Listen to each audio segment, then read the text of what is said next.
You know what today is? Back to Q&A Tuesday. Let's get right to your questions. I have Jill on Facebook ask, help, I bought this fig last year from your nursery, and as I'm putting it outside, the new growth at the top was bending over and it had a crack in the branch. I put a wood stick temporarily to keep it straight, or should it be broken off and put in water to make a new tree to save it? Thanks for your help. Well, first of all, I love all our gardeners out there helping Jill out, and I love what they said. Jill, I think you should leave that on there. I think you should keep the stick on there, and if you can get some type of, it's called grafting tape, to put around that wound to hold it together. What that tape does is it expands as the tree grows, and believe it or not, that tree should correct itself and it should be okay. But try to keep it sturdy, much like you would keep a cast on a broken bone. Keep that as straight and sturdy as you can. And good luck with that fig tree. Make sure that's in full sun too, okay?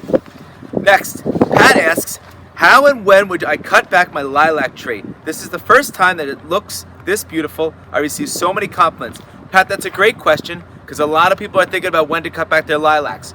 For that lilac tree, I want you to cut that back after it's done flowering. So probably in about 2 to 3 weeks, right after Memorial Day, when all the blossoms are off of it. That's when you should cut that back, and you can cut that back pretty hard because it's all summer to regrow again.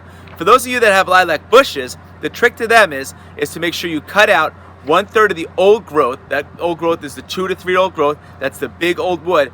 That allows the new growth to come out, and that's where you get the flowers on, the newer growth. So Tom asks, I have a lavender bush, what is the care for it?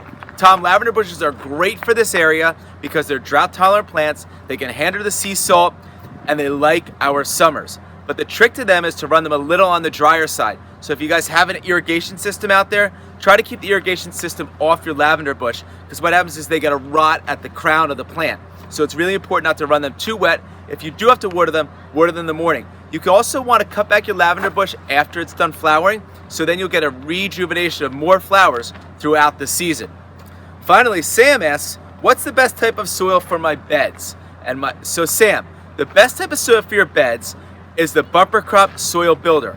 You can use it in any type of soil you have in your beds, because what that does is it adds micronutrients to the soil. It also adds mycorrhizae to the soil, which will help to rejuvenate the soil and get those plants growing. Thank you guys so much for your questions, and keep them coming on Tuesdays. Have a great week.